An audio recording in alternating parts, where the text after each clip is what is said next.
Bonjour, mon nom est Lou Mathieu de chez GrowLou. Bienvenue dans ma deuxième capsule sur la terminologie. Aujourd'hui, on parle tunnel de vente, processus de vente et cycle de vente.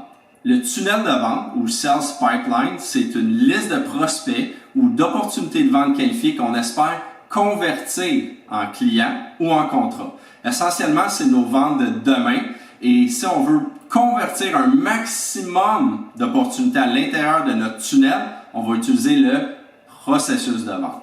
Le processus de vente ou le sales process, c'est une série d'étapes qui sont essentielles à être effectuées pour faire progresser la vente et la conclure, tout simplement.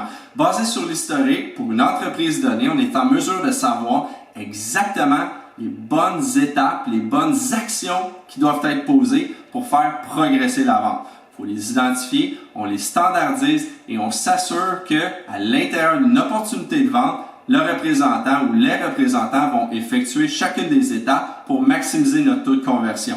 Ça ne veut pas dire que le représentant ne peut pas ajouter sa touche personnelle. Il faut juste s'assurer que chacun des représentants va passer par chacune des étapes pour réussir à conclure la vente. Concluons avec le cycle de vente ou le sales cycle qui est essentiellement le temps qu'on a mis à convertir un prospect en client ou une opportunité de vente en contrat.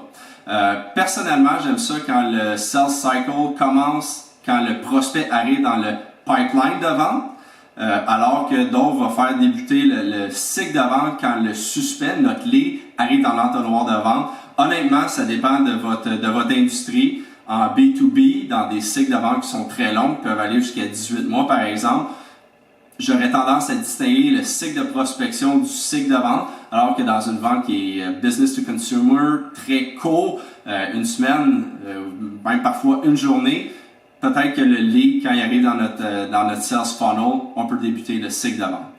Alors maintenant, on fait quoi? On prend ces termes-là, on les met sur un tableau de bord, on les mesure et on cherche à s'améliorer. Parce que si vous qualifiez plus efficacement vos leads, si vous concluez plus de ventes en utilisant un processus de vente qui est défini, si vous réussissez à réduire votre cycle de vente, ce qui va nous donner plus de temps pour vendre, dans tous les cas, ce qu'on va réussir à faire, c'est améliorer notre rendement, améliorer nos ventes.